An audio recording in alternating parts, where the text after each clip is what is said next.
তোমারি মতো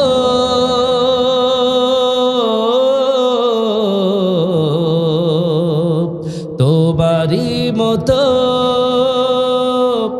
নেতা পেতে পৃথিবী আকুল হে রাসূল।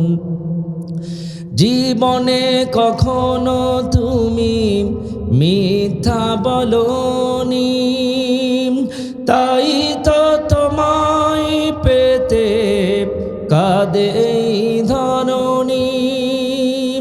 জীবনে কখনো তুমি মিথ্যা বলোনি, তাই তো তোমায় পেতে কাঁদে এই ধরণী। তোমার মতো মহান নেতা পেলেও গো ফুটতো সুখেরি গোলাপ চামেলি বকুল।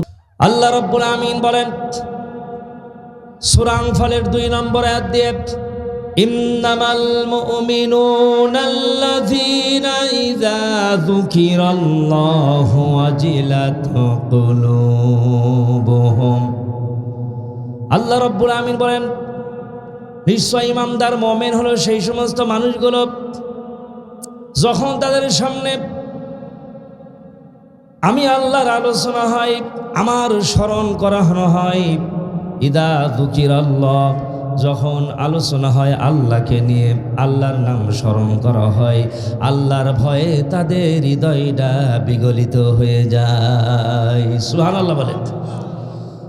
এর দ্বারা প্রমাণ হয়ে গেল যারা আমরা মুমিন হতে চাই আমাদের অন্তরে কার ভয় থাকবে? আস্তে বলেন না, জোরে বলেন, কার ভয়? যদি একজন মুমিন, একজন মুসলমানের অন্তরে আল্লাহর ভয় জারি হয়ে যায়, তাহলে সেই লোকটা পৃথিবীর কোন কাফের বেঈমানের ভয় করতে পারে না। আর মুসলমান যখন আল্লাহরে ভয় করবে তখন তার ভিতরে আল্লাহ রাব্বুল আমিন এমন একটা ইমানের বাতি জ্বালিয়ে দিবেন, এমন একটা শক্তি আল্লাহ দান করবেন, তাকে দেখে সারা দুনিয়ার কাফের বেঈমানিরা ভয় করবে। আর যখন এই মুমিন মুসলমানেরা আল্লাহকে বাদ দিয়ে দুনিয়ার কাফের বেঈমানদের ভয় করবে, ভারতের সরকারের ভয় করবে, আমেরিকার সরকারের ভয় করবে, রাশিয়ার সরকারের ভয় করবে, ইসরায়েলের সরকারের ভয় করবে, তখন আল্লাহ রাব্বুল আমিন এই মুসলমান ঘরে জন্ম নিয়া নেতা এবং রাজা বাদশাদের কাফের বেঈমানদের পাঁচটা গোলামে পরিণত করে দিবেন। প্রমাণ আছে না নাই? আমার ভাইয়েরা, বিশ্বনবীর সাহাবীরা হযরত আবু বকর, ওমর, উসমান, আলী, এই সাহাবীরা 30টি বছর রাষ্ট্র পরিচালনা করেছেন। তারা তো বর্তমান পৃথিবী রাজা বাদশাদের মতো বিরাট বড় বড় প্রাসাদ নির্মাণ করে নাই। বালির সিংহাসনে বসে অর্ধ জাহান তারা শাসন করেছেন, কারণ তাদের অন্তরে ছিল আল্লাহর ভয়, যার কারণে সারা পৃথিবীর তৎকালীন জামানার পারস্য সরকার, রোমের সরকারেরা সাহাবীদের ভয়ে ভীত সন্ত্রস্ত হয়েছে। আর আজকে সেই ওমরের উত্তরসূরিরা, আবু বকরের উত্তরসূরিরা, ওই আরবের রাষ্ট্রপ্রধানেরা, আরবের সরকারেরা, তাদের ঈমান আজ এত দুর্বল হয়ে গেছে, তারা আল্লাহর চাইতে আমেরিকার সরকারকেই যেন বেশি ভয় করে। কথা বলে ঠিক না বেঠিক? যেখান থেকে সারা পৃথিবীতে সৈন্য প্রেরিত হয়েছে ইসলামের পক্ষে জয় করার জন্য, জিহাদ করার জন্য, যেই রাষ্ট্র থেকে বাহিনী প্রেরিত হতো, আর সেই রাষ্ট্রের মুসলমানেরা কাফেরের গোলামে পরিণত হয়ে গেছে, শুধুমাত্র অন্তরে নেই আল্লাহর ভয়। কথা বলেন ঠিক না বেঠিক? আমার ভাইয়েরা, আজ আমার দেশে সন্ত্রাসী কার্যকলাপ বন্ধ করার জন্য, মাদক ব্যবসা বন্ধ করার জন্য, চুরি ডাকাতি ছিনতাই রাহাজানি বন্ধ করার জন্য, আপনাদের মনে আছে মরহুমা সাবেক কয়েকবারে প্রধানমন্ত্রী খালেদা জিয়া তিনি র্যাব বাহিনী গঠন করেছিলেন। ঠিক না বলেন? ওনার সময় না র্যাব বাহিনী গঠন হয়েছিল? এই র্যাব গঠন হয়েছিল বাংলার ভূখণ্ড থেকে সন্ত্রাস নির্মূল করার জন্য, মাদক ব্যবসা নির্মূল করার জন্য। কিন্তু আপনারা বলেন, হয়তো কিছু সন্ত্রাস দমন হয়েছে, ক্রস দিয়ে কিছু মারা হয়েছে, কিন্তু বাংলার জমিন থেকে সন্ত্রাসী কার্যকলাপ আর মানুষ হত্যা কি নির্মূল করা সম্ভব হয়েছে নাকি? হয়েছে বলেন? এর দ্বারা প্রমাণ হয়েছে পুলিশ দিয়ে, র্যাব দিয়ে খুন খারাপি বন্ধ করা যায় না, রাষ্ট্র থেকে মাদক নির্মূল করা যায় না। সেই দিনই আমাদের এই ভূখণ্ড থেকে মানুষ খুন করা বন্ধ হয়ে যাবে, ডাকাতি বন্ধ হবে, চুরি বন্ধ হবে, যখন তাদের অন্তরে পুলিশ আর র্যাবের ভয় পরিত্যাগ করে আল্লাহর ভয় ঢুকে যাবে। কথা বলে ঠিক না ঠিক? যতদিন একজন খুনির অন্তরে আল্লাহর ভয় না হবে, পুলিশের ভয় থাকবে, রাস্তায় ডাকাতি বন্ধ হবে না। কারণ ওই রাস্তার ডাকাত পাহারা দেবে হাইওয়ে পুলিশের গাড়ি, ঠিক না? কখন হাইওয়ের পুলিশ যায়, ওই পুলিশের গাড়ি যখন চলে যাবে তখন ওরা রাস্তায় গাছ ফেলে ডাকাতি করবে। আর যখন তাদের অন্তরে আল্লাহর ভয় ঢুকে যাবে, কোনো মানুষ আর রাস্তায় পরের মোটরসাইকেল, নগদ অর্থ করে মহিলাদের স্বর্ণ অলংকার লুট করার জন্য ওত পেতে বসে থাকবে না। কথা কি বুঝতে পারিছি ভাই? একমাত্র আল্লাহর ভয়ই পারে মানুষকে সৎ পথে পরিচালিত হতে। আল্লাহ রাব্বুল আমিন বলেন, তোমরা গুনাহ ছাড়বা আমার ভয়ে। লাভটা কি? সূরা নাজিয়াত 40 আর 41 নম্বর আয়াত নাজিল হয়ে গেল। আল্লাহ রাব্বুল আমিন বলে দিয়েছেন, ওয়া আম্মা মান খাফা মাকামা রাব্বিহি ওয়া নাহান নাফসা আনিল হাওয়া ফাইন্নাল জান্নাতা হিয়াল মাওয়া। জোরে বলেন আল্লাহু আকবার। আরো জোরে বলেন আল্লাহু আকবার। আল্লাহর নাম বলায় সওয়াব আছে না নাই? এর ভিতরে একটা অ্যাটম বোমের চাইতে শক্তি কাজ করে। মুসলমানের প্রধান হাতিয়ারই হলো লিল্লাহে তাকবীর, আল্লাহু আকবার। কথা বলেন ঠিক না বেঠিক? এই আল্লাহর নাম বলতে কোনো মানুষ বলেছে আজ পর্যন্ত আল্লাহর নাম বলতে বলতে আর ভালো লাগে না। বিশেষ করে আল্লাহর নাম বেশি উচ্চারণ করে মসজিদের মুয়াজ্জিনেরা। একজন মুয়াজ্জিন দৈনিক 5 বার মসজিদের মিনারা থেকে আজান দেয়। আজ পর্যন্ত কি আপনারা শুনেছেন নাকি একজন মুয়াজ্জিন এই কথা বলেছে? আর কত আজান দেব একই শব্দ বলে? এই একই শব্দ বলে বলে আজান দেয়া তো আর ভালো লাগে না। আলেম ওলামারা যদি কিছু নতুন শব্দ যোগ করে দিত, এরকম বলেছে কোনো মুয়াজ্জিন? বলেন, কোনোদিন বলবেও না। একই মানুষের নাম আপনার আমার জবান থেকে কয়বার উচ্চারণ করতে ভালো লাগবে বলেন? কিন্তু আল্লাহর নাম শত সহস্র বছর মানুষ উচ্চারণ করছে, তারপরেও কোনো মানুষ এ কথা বলতে পারে নাই যে আল্লাহর নাম বলতে আর ভালো লাগে না। কথা বলেন ঠিক না বেঠিক? আল্লাহু আল্লাহু কি যে মধুর নাম, আল্লাহু আল্লাহু কি যে মধুর নাম। ধরার তামাম মনি মুক্তা পান্না হীরা সোনা দানা, হয় না যার তুলনা। আল্লাহু আল্লাহু কি যে মধুর নাম। কথা বলেন ঠিক না বেঠিক? আমার ভাইয়েরা, সূরা নাজিয়াত 40 আর 41 নম্বর আয়াতে আল্লাহ রাব্বুল আমিন বলেছেন, ওয়া আম্মা মান খাফা মাকামা রাব্বিহি ওয়া নাহান নাফসা আনিল হাওয়া ফাইন্নাল জান্নাতা হিয়াল মাওয়া। বলেন আল্লাহু আকবার।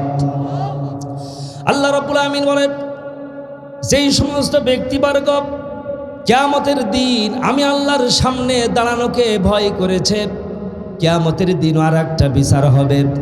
আমার দেশের এই যে হাইকোর্টে আর সুপ্রিম কোর্টে যে বিচার হয়, এই বিচারও কিন্তু সেই বিচার না, বিচার আর একদিন হবে। কথা বলেন ঠিক না ঠিক? সেই দিনেই বাংলাদেশের সব পৃথিবীর বহু ম্যাজিস্ট্রেট, বহু জজ সাহেব আল্লাহর আদালতে তারা আসামির কাঠগড়ায় দাঁড়িয়ে যাবে। কারণ এই জজেরাই নিরপরাধ মানুষের নামে রায় দিয়ে নিরপরাধীকে ফাঁসির কাস্টে ঝুলাইয়াছে, আবার ফাঁসি হওয়ার মতো ব্যক্তিকে মুক্তি দিয়ে দিয়েছে। প্রমাণ আছে না নাই? আমার ভাইয়েরা, এই জন্য এই জজেরা, আল্লাহ যেদিন বিচার করবে জজেরা সেদিন আসামি হয়ে যাবে। সেই কিয়ামতের দিনের কথা আল্লাহ রাব্বুল আমিন বললেন, আল্লাহর ওই ট্রাইব্যুনালে কোনো বিচারক থাকবে না, শুধুমাত্র আল্লাহ একাই থাকবেন। এই বাংলাদেশে এক আদালতে রায় হলে আর এক আদালতে আপিল করার সুযোগ থাকে। আল্লাহর আদালতে আল্লাহ রাব্বুল আমিন যখন তিনি রায় প্রদান করবেন, দ্বিতীয় আর কোনো আদালত আছে নাকি? আছে বলেন? দ্বিতীয় আর আল্লাহ থাকবে? আমাদের আল্লাহ রায় দিয়ে দিল, এখানে আমার রায়টা পছন্দ হলো না, আর এক আল্লাহর কাছে যাই, এরকম সুযোগ আছে নাকি?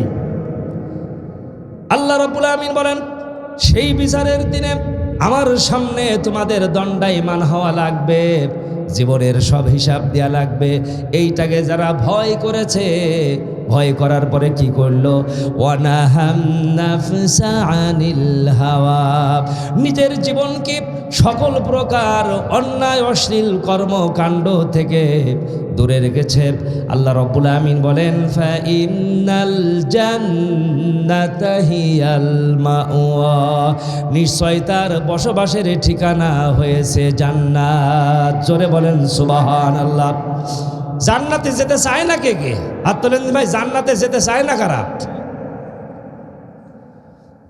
সবারই যাওয়ার ইচ্ছা আছে। তাহলে সেই জান্নাতে যাওয়ার কাজ মরার আগে করতে হবে নাকি মরার পরে? সবাই জবাব দিতে পারিনি, দেখেছেন? জান্নাতে যাওয়ার জন্য যে সমস্ত কাজগুলো করা দরকার, এটা কি আপনার মৃত্যুর পরে করতে হবে না পূর্বে করতে হবে? তাও জবাব দিতে পারলো না। তার মানে আমরা তো চাচ্ছি না, আমরা তো জান্নাতে যেতে চাই না, যার কারণে জবাবটাও আসে না। আমার ভাইরা, এখন আসেন, আল্লাহ বললেন, তোমরা যদি আমার ভয়ে গুনাহ ছাড়তে পারো, তাহলে জান্নাত দ্বারা তোমাদের আমি স্বাগতম জানাবো। এই দুনিয়ায় মানুষ পুরস্কারের প্রতি লালায়িত, মানুষ খালি পুরস্কার পেতে চায়। এই দুনিয়ার পুরস্কার আর আল্লাহ দেয়া পুরস্কার এক হবে নাকি? আসতে বলছেন, জোরে বলেন, এক নাকি? আল্লাহর হাতের পুরস্কার পাওয়ার ইচ্ছা আমাদের আছে না নাই? এখন যেই জান্নাত দিয়ে আল্লাহ পুরস্কার দেবে, সেই জান্নাতের দাম কত? জান্নাতের দাম কত? শুধু একটা উদাহরণে বোঝেন। আমাদের নবী বলে গেলেন জান্নাতের দাম কত শোনো। শুধু জান্নাতে একটা লাঠি রাখার মতো, লাঠি রাখতে যতটুকু জায়গা লাগে অতটুকু জায়গার দাম কত জেনে নাও। সারা দুনিয়া যদি বেচে দেওয়া হয়, এই পৃথিবীর ভিতরে যত নগদ টাকা পয়সা আছে, স্বর্ণালঙ্কার আছে, গাড়ি বাড়ি আছে, স্থাবর অস্থাবর যত সহায় সম্পদ আছে, খনিজ সম্পদ যা কিছু আছে, সব যদি আমরা একত্রিত করি, তাম দুনিয়ার সব সম্পদ যদি আমরা একত্রিত করি, তাহলে আল্লাহর জান্নাতের মাটির দাম কত? একটা লাঠি রাখতে যতটুকু জায়গার প্রয়োজন হয় অতটুকু জায়গার দাম দেয়া যাবে না। সুবহানাল্লাহ। আগামীকাল বিকাল বেলায় বললে হবে না। কি বুঝলেন? আমরা এক শতক কালীগঞ্জ বাস স্ট্যান্ডে এক শতক জায়গার দাম 20 লক্ষ 30 লক্ষ টাকা। সবার পক্ষে কিনা সম্ভব বলেন? এক শতক জায়গার দাম 25 লাখ টাকা। সবাই আমরা কিনতে পারবো না রে। আর নবীজি বললেন সারা দুনিয়া সব বিক্রি করলেও যে টাকা হবে, জান্নাতে একটা লাঠি রাখতে যতটুকু জায়গা লাগবে না অতটুকু জায়গারও দাম হবে না। আর থাকগুলো তো সব পড়ে। এইরকম একটা জান্নাত আল্লাহ আমাদের পুরস্কার দিতে চান। কাজটা কি? কাজ হলো আল্লাহর ভয়ে গুনাহ ছাড়তে হবে। কার ভয়ে? আজ আমরা মানুষের ভয়েতে পাপ কাজ ছাড়ি, আমার একজন মুসল্লি সেদিন আমার সামনে হঠাৎ করে কেবলমাত্র সিগারেটটা ধরিয়েছে, আর আমি সামনে চলে গেছি, তাড়াতাড়ি দেখলাম পেঁয়াজ মেরে হাত ঘুরিয়ে নিলাম। আমি দেখলাম সে সিগারেটটা দেখা যাচ্ছে না, কিভাবে কি হইল? সিগারেটটা দিল সামনে, হঠাৎ দেখলাম এমনভাবে পেঁয়াজ মেরেছে হাতের ভিতরে, আর দেখা যাচ্ছে না। আমি চিন্তা করলাম আল্লাহ, হাত পুড়িয়ে যাচ্ছে না তো। ভয় করল কাকে? হুজুরির ভয় করেছে, ইমাম সাহেবের ভয় করল। মূলত এখানে যদি আল্লাহর ভয় থাকতো, ওই লোকটার হাতে জীবনে আর সিগারেট উঠবে? তাহলে আল্লাহ বলতো, তুমি যদি আমার ভয়ে সিগারেটটা ছাড়তে পারো, তাহলে তোমার আমি জান্নাত দিয়ে তোমার স্বাগতম জানাবো। সুবহানাল্লাহ বলেন। এই জন্য আমাদের আল্লাহ শিক্ষা দিচ্ছেন, আমার ভয়ে তোমরা যদি গুনাহ ছাড়তে পারো, তবে এটাই হবে তোমাদের পুরস্কার পাওয়ার ব্যবস্থা। আর মানুষের ভয়ে যদি আমরা পাপ কাজ বর্জন করি, যেখানে মানুষ থাকবে না সেখানে আমার আপনার দ্বারা পাপ কাজ শুরু হয়ে যাবে। কথা বলেন ঠিক না বেঠিক? এই জন্য আমি বলি, যাদের হৃদয়ে আছে আল্লাহর ভয়, তারা কভু পথ ভুলে যায় না। যাদের হৃদয়ে আছে আল্লাহর ভয়, তারা কভু পথ ভুলে যায় না।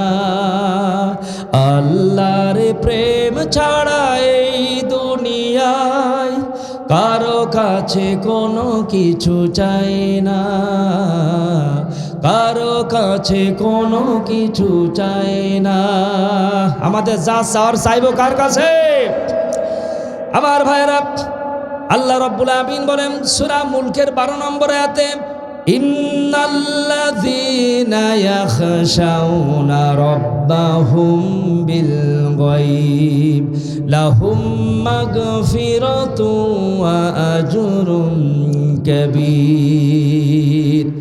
নিশ্চয় যারা তাদের পালন করতে কি না দেখি ভয় করবে, আল্লাহ রাব্বুল আমিন তাদের জন্য ক্ষমার ঘোষণা দিয়ে রেখেছেন, আর তাদের জন্য রয়েছে বড় পুরস্কার। জোরে বলেন সুবহানাল্লাহ।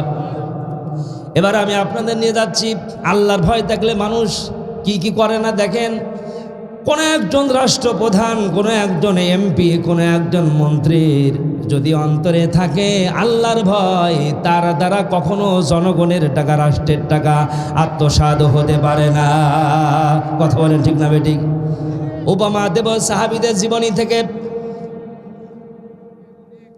আমার ভাইয়েরা, আজ এই পৃথিবীর একজন রাষ্ট্রপ্রধান, তিনি একটা রাষ্ট্রের প্রধান হয়, আর আমরা যাকে নিয়ে অহংকার করি, গর্ব করি, ইসলামের 2 নম্বর খলিফা হযরত ওমর ফারুক রাদিয়াল্লাহু তাআলা আনহু, তিনি শুধু একটা রাষ্ট্রের নেতা ছিলেন না, অর্ধেক পৃথিবী শাসন করেছেন।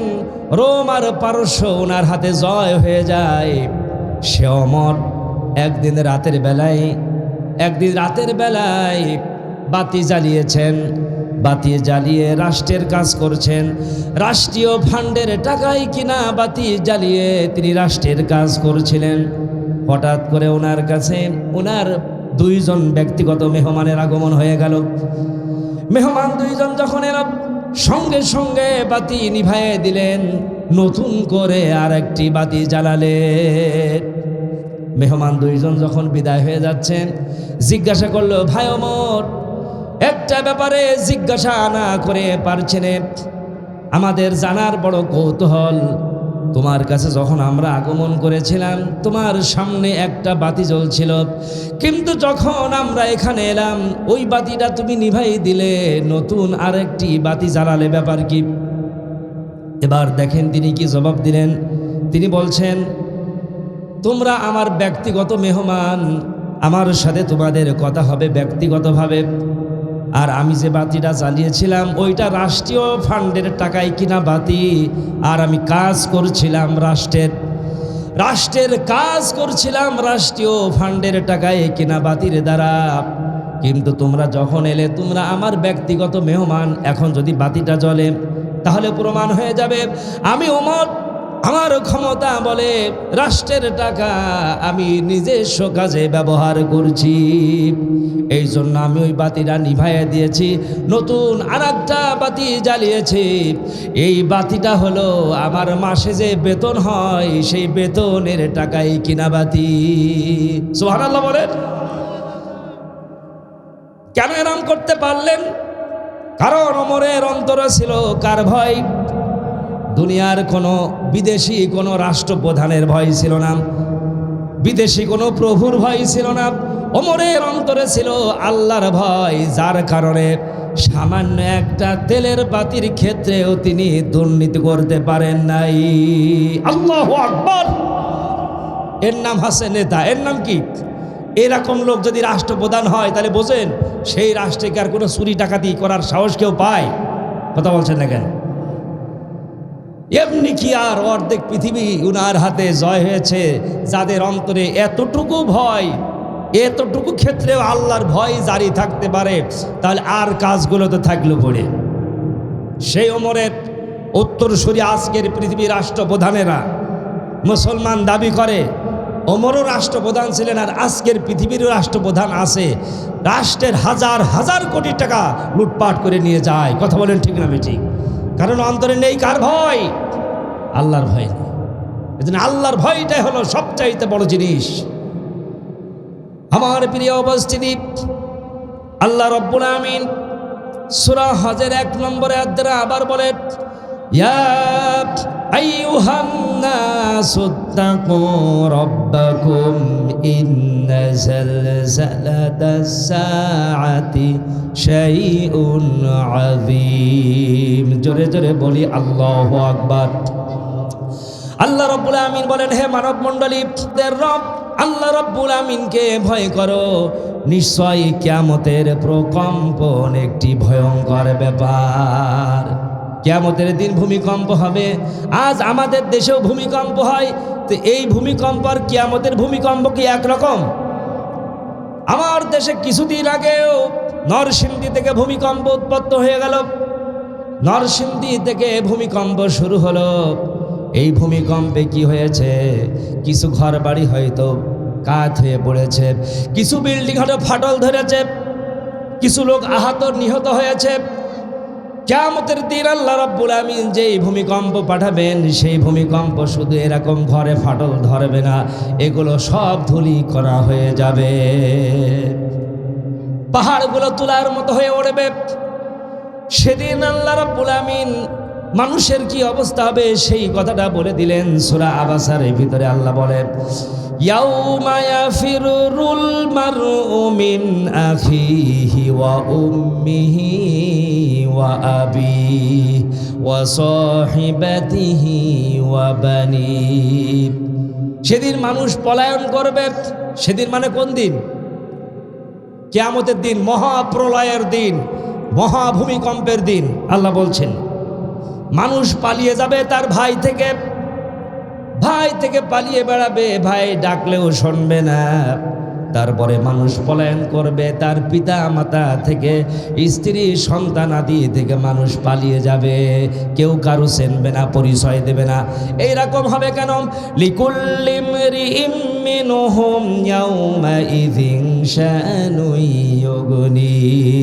কারণ সেই দিন প্রত্যেক মানুষই যার যার চিন্তায় ব্যস্ত থাকবে, একটা পেরেশানি তাকে তাড়া করে ফিরবে, যার কারণে সে অন্যকে নিয়ে ভাবার সুযোগ পাবে না।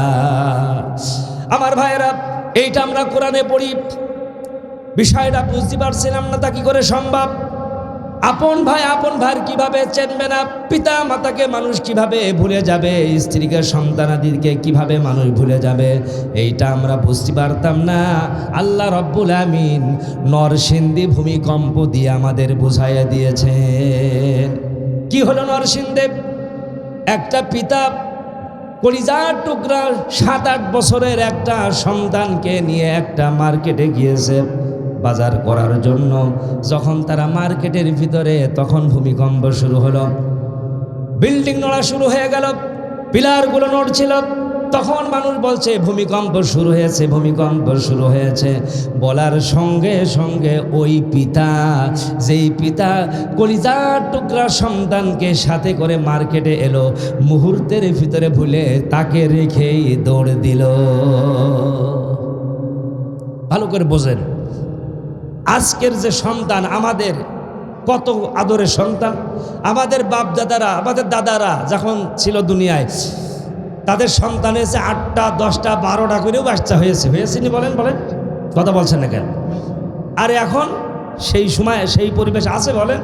অনেকের তো বাচ্চাই হচ্ছে না। অনেক মহিলার চিরকুট পাই, আমরা দোয়া চাই হুজুর, 10-12 বছর বিয়ে হয়েছে, সন্তান হচ্ছে না। পরিবারের পক্ষ থেকে হুমকি, কটু কথা শুনতে শুনতে কান ঝালাপালা হয়ে গেছে। হুমকি দেওয়া হলো, যদি আমার বাচ্চা না হয় স্বামী দ্বিতীয় আর একটা বিয়ে করবে। কথা বুঝতেছে? দোয়া চায় মানুষ, তাই অনেকের বাচ্চা হচ্ছে না। যদি হয় একটা সর্বোচ্চ দুটো বাচ্চা, কারণ সিজার ছাড়া তার হওয়ার সুযোগ খুব কম না? বলেন, প্রায় মহিলার এখন সিজার ছাড়ার বাচ্চা হচ্ছে না। তাহলে একটা সর্বোচ্চ 2টা নিয়েই আমরা একেবারে ইতি টানছি। তাহলে এই বাচ্চা কত আদরের বাচ্চা বলেন। 10 বছর পরে 8 বছর পরে একটা যদি বাচ্চা হয় কত আদরের। আর আমার দাদাদার হয়েছে 10টা 12টা, কয়টা আদর করবে। মাঠে যাওয়ার সময় রাগ হয়, একটা লাথি মারে বারান্দার থেকে নিচে পড়ে, একটা গোয়ালির দুয়ারে পড়ে, একটা রান্নাঘরে চলে ফেলে দিয়ে মাঠে যায়। আর আমাদের কলিজার টুকরে একটা বাচ্চা, জানের জান সবসময় বুকের ভিতরে করে রাখি। এইরকম বাচ্চা, এই জামানার একটা বাচ্চা কত আদরের বাচ্চা। সেই আদরের বাচ্চাটাকে নিয়ে গেল মার্কেটে। যখন ভূমিকম্প শুরু হইল, ওই পিতার তো উচিত ছিল ছেলেটারে সাথে নিয়ে দৌড় দিয়া। কথা বলেন ঠিক না বেটি? কিন্তু সামান্য একটু ভূমিকম্পে মুহূর্তের ভিতরে সন্তানকে ভুলে গেল। ওই বাবা চিন্তা করলো, ও মরে মরুক, আমি তো বাঁচি। বিষয়টা এরকম হয়েছে না? সিসি ক্যামেরায় ভিডিও ধারণ হয়েছে, সেটা ভাইরাল হয়েছে মোবাইলে। বাপ দেখি কি দৌড় মারলো, ছেলেটা দাঁড়িয়ে চিন্তা করলে আব্বা দৌড় দেয় কা, পরে দেখে সবাই দৌড়াচ্ছে, তখন ও দৌড় এলো। তো সাংবাদিকরা লিখলো, সামান্য দুনিয়ার এই ভূমিকম্পে এই বাবা সন্তানকে ভুলে গেল। আর কিয়ামতের দিন এর চাইতে 1000 গুণ শক্তিশালী হবে ভূমিকম্প। তাহলে সেই দিন যে মানুষ তার সন্তানকে ভুলে যাবে, ছেলে মাকে বলবে, স্ত্রী স্বামীকে বলবে, স্বামী স্ত্রীকে বলবে, এ তো স্বাভাবিক কথা। কথা বলেন ঠিক না বেটি? তাহলে কোরআনের কথা আমরা বুঝতে পারলাম এই নরসিংদীর ভূমিকম্পের মাধ্যমে, যে সত্যি মানুষের কি করে ভুলে যায়। নিজের দেহের চিন্তায়, নিজের জীবনের চিন্তায় সন্তানের ভুলে গেল। আল্লাহ রাব্বুল আমিন সেই দিনকে স্মরণ করিয়ে বললেন, আমি আল্লাহ রাব্বুল আমিনকে তোমরা ভয় করো। ওই কিয়ামতের দিন হবে মহাপ্রলয়, প্রলয়ঙ্কারী ভূমিকম্প সেদিন হয়ে যাবে। ওই ভূমিকম্পের মালিক তোমাদের রব, সেই রবকেই তোমরা ভয় করো। আমার প্রিয় উপস্থিতি, এই আল্লাহর ভয় যদি কোনো মানুষের অন্তরে থাকে, তাহলে তার দ্বারা মানুষ খুন হবে না, মানুষ হত্যা হবে না। আজকেও আমাদের কালীগঞ্জে একজনের হাত পা ভেঙে দিল। ফিরোজ ভাইয়ের গ্রুপের সদস্য মিছিল করতে আসবে, উল্লা গ্রামে, জামাল ইউনিয়নের উল্লা গ্রাম থেকে আসছিল, হাত পা ভেঙে দিল। হসপিটালে গেলাম, দেখা হলো এই যে অবস্থাটা হলো। আমার ভাইরা, যদি অন্তরে থাকে আল্লাহর ভয়, কোনো মুসলমানের গায়ে হাত তুলবে না। তার প্রমাণ আল্লাহ কোরআনের সূরা মায়েদার 27 নম্বর আয়াত থেকে দিয়ে দিয়েছেন। সুবহানাল্লাহ বলেন। কি সেই ঘটনা দেখেন। এই পৃথিবীর প্রথম মানুষ হলো আদম আলাইহিস সালাম। আদম আলাইহিস সালাম পৃথিবীতে আসলেন, মা হাওয়াকে আল্লাহ পাঠালেন, স্বামী স্ত্রী হয়ে গেল, বিবাহ হলো, তাদের বাচ্চা হতে লাগলো। মা হাওয়ার গর্ভ থেকে 1 জোড়া করে বাচ্চা ভূমিষ্ঠ হয়। 2টা ছেলে 2টা মেয়ে এরকম না, 1 জোড়া বাচ্চা ভূমিষ্ঠ হয়, একটা ছেলে একটা মেয়ে। এইভাবে করে সন্তান আসতে লাগলো মা হাওয়ার গর্ভ থেকে জোড়ায় জোড়ায়। এখন আপনারা বলেন, একই মায়ের গর্ভ থেকে যেই সন্তান, যেই ছেলে মেয়ে ভূমিষ্ঠ হয়, তারা হয় সহোদর ভাই বোন, তাদের একে অপরের বিয়ে হয় নাকি? কথা বলছেন না কেন? একই মায়ের গর্ভ থেকে ভূমিষ্ঠ ছেলে মেয়ে একে অপরের বিয়ে হয়, এটা হারাম। আল্লাহ সূরা নিসার 1 নম্বরে আয়াতে আবার বলছেন, ইয়া আইয়ুহান নাসুত্তাকু রাব্বাকুমুল্লাযী খলাকাকুম মিন নাফসিন ওয়াহিদাতিন ওয়া খালাকা মিনহা যাওজাহা ওয়া বাসসা মিনহুমা রিজালান কাসীরান ওয়া নিসাআ। আল্লাহু আকবার বলবেন না? আপনাদের গলার আওয়াজ সব হইল নাকি গো? বলেন আল্লাহু আকবার। আল্লাহ রাব্বুল আমিন বলেন, হে মানব মণ্ডলী, তোমরা তোমাদের সেই পালনকর্তা আল্লাহকে ভয় করো, যিনি তোমাদের একজন ব্যক্তি থেকে সৃষ্টি করেছেন, অর্থাৎ আদমকে আল্লাহ বুঝালেন, যার থেকে যার বিবিকে সৃষ্টি করেছেন। এরপরে এই দুইজনের মাধ্যম দিয়ে আল্লাহ রাব্বুল আমিন সারা পৃথিবীতে অগণিত নারী আর পুরুষ ছড়াইয়ে দিয়েছেন। প্রিয় ভাই সব, এখন মা হাওয়ার গর্ভ থেকে বাচ্চা আসতে লাগলো জোড়ায় জোড়ায়। এই আদম আর হাওয়া তো চিরকাল বেঁচে থাকবে না, তাহলে সব যদি ভাই বোন হয় আর বিবাহ শাদী না হয়, তাহলে বাচ্চা হওয়ার অবস্থা আছে নাকি? সন্তান হতে হলে তো নারী পুরুষের একত্রিত হতে হবে, বিবাহ হতে হবে, রাত্রি যাপন করতে হবে, একে অপরের সাথে ব্যবহার হতে হবে, এরপরেই না সন্তান হওয়ার সম্ভাবনা হবে। কথা বলে ঠিক না বেটি? এখন যদি বিয়েই না হয় কিভাবে সন্তান হবে? সেই জন্য আল্লাহ রাব্বুল আমিন আদম আলাইহিস সালামের সময় শরীয়ত বানায় দিলেন, মা হাওয়ার গর্ভ থেকে ওই যে এক জোড়া করে বাচ্চা হয়, একটা ছেলে একটা মেয়ে, ওই এক জোড়া হলো সহোদর ভাই বোন, তাদের একে অপরের বিয়ে হারাম। এরপরে যখন আর এক জোড়া বাচ্চা ভূমিষ্ঠ হয়, এই জোড়ার সাথে ওই জোড়ার বিয়ে হবে, এই জোড়া ছেলে ওই জোড়ার মেয়ে, এই জোড়ার মেয়ে ওই জোড়া ছেলে, এটাই হয়ে গেল সেই সময়ের শরিয়াত। এইভাবে বিবাহ হতে লাগলো। বিবাহ হতে হতে আদম আলাইহিস সালামের যেই দুইটা ছেলের কথা আল্লাহ কোরআনে বলে দিলেন, এদের নাম হলো হাবিল আর কাবিল। কি নাম বললাম? এই হাবিল আর কাবিল আদমের দুই সন্তান। কাবিলের সাথে একটা মেয়ে ভূমিষ্ঠ হয়ে গেল, হাবিলের সাথেও একটা মেয়ে ভূমিষ্ঠ হয়ে গেল। হাবিলের সাথে যেই মেয়েটা ভূমিষ্ঠ হলো বিরাট চেহারাবান, খুব রূপসী, আর কাবিলের সাথে যে মেয়েটা ভূমিষ্ঠ হয়ে যায় ওইটা হলো খুব চেহারাবান, আর হাবিলের সাথেটা হলো কদাকার। হাবিলের সাথে যেটা জন্ম হয়েছে এটা খুব কালো কুৎসিত, আর কাবিলের সাথে যেটা জন্ম হয়েছে বিরাট চেহারাবান। এখন শরিয়াত অনুযায়ী কাবিল বিয়ে করবে কালো মেয়ের, আর হাবিল বিয়ে করবে রূপসীটারে। কিন্তু কাবিল বেঁকে বসলাম, আমি কালো মেয়ে বিয়ে করব না। কালো মেয়ে কি সবাই প্রথমে বিয়ে করতে চাই বলেন? আমার এক উস্তাদ বলতেন, যখন তুমি বিয়ে করতে যাবা, মেয়ে দেখতে যাবা, যাবার আগে আয়নার সামনে একটু দাঁড়িয়ে যাবা, তোমার চেহারাটা দেখে যাবা।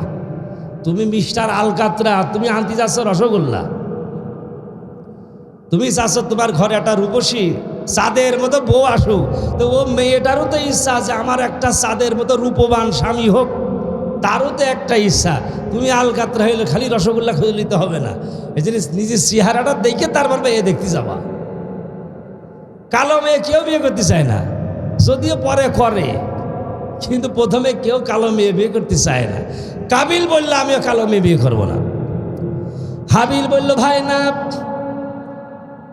আমার সাথে যেই চেহারাবান মেয়েটা ভূমিষ্ঠ হয়েছে এটা তোমার জন্য, এই কুৎসিত যেটা আমার সাথে জন্ম হয়েছে এটা তোমার জন্য, আর তোমার সাথে যেই চেহারাবান মেয়ে ভূমিষ্ঠ হয়েছে ওইটা আমার জন্য বরাদ্দ। কিন্তু কাবিল রাজি হইল না, বলে আমি শরিয়াত টরিয়াত বুঝি না, আমার সাথে যে চেহারাবান মেয়ে জন্ম নিয়েছে আমি এইটারই বিয়ে করব। দুই ভাইয়ের বেঁধে গেল ঝগড়া। একটা মেয়েকে বিয়ে করা নিয়ে সমস্যা দেখা দিল। তখন আদম আলাইহিস সালাম দুনিয়ায় বেঁচে ছিলেন। দুই ভাই চলে গেল আব্বার কাছে, যে বলছি আব্বা ভাই কাবিল কি বলে শোনেন। বলে কি? তা আপনি বলেন তার সাথে যেই মেয়েটা ভূমিষ্ঠ হয়েছে সে কি বিয়ে করতে পারবে নাকি? বলছে না। কিন্তু ভাই কাবিল তার সাথে ভূমিষ্ঠ ওই চেহারাবান মেয়েটাকেই বিয়ে করতে চায়, আমার সাথে যেটা ভূমিষ্ঠ হয়েছে সে বিয়ে করতে চায় না, আপনি তারে বুঝান। আদম আলাইহিস সালাম বুঝালেন, কিন্তু কাবিল তাতে রাজি না, বলছে আব্বা কোনো কথা হবে না, শরিয়াত বুঝি না, আমি রূপসী মেয়ে ছাড়া বিয়ে করব না। চিন্তায় পড়ে গেলেন, দুই ছেলে তো বিপদে পড়ে যাবে না। তখন তিনি বললেন, আচ্ছা কাজ করো, তোমরা দুই ভাই কুরবানি দাও, দুই ভাই কুরবানি দাও, যার কুরবানি কবুল হয়ে যাবে সেই আমার রূপসী মেয়ের স্বামী হবে। আদম আলাইহিস সালাম আল্লাহর পয়গম্বর, তিনি তো জানেন হাবিল আছে শরিয়াতের পথে আর কাবিল হলো শরিয়াত বিরোধী, যদি কুরবানি দেয় হাবিলের কুরবানি কবুল হয়ে যাবে। কথা বলেন ঠিক না বেঠিক? আগের জামানার কুরবানি এরকম ছিল না। আজ যেমন আমরা গরু ছাগল উট দুম্বা মহিষ ভেড়া জবাই করি আর গোশত খাই, এইরকম কুরবানি ছিল না। ওই জামানার কুরবানি এরকম ছিল, কুরবানির জন্য আলাদা একটা জায়গা ছিল, সেখানে যে যা কুরবানি করবে সেটা জমা রাখতো, সেটা প্রাণী হোক, কোনো আবাদ খন্দ আবাদ হোক না কেন।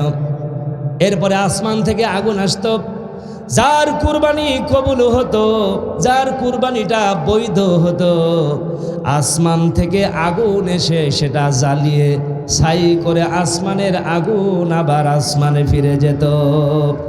আর যার কুরবানি পশু কিনা হতো অবৈধ টাকা দিয়ে, হারাম মাল হতো, তার বস্তুর উপরে আগুন পড়তো না, যেভাবে রাখা হতো ওভাবেই থাকতো, মানুষ বুঝে নিত এ হারাম খোরের কুরবানি কবুল হয়নি।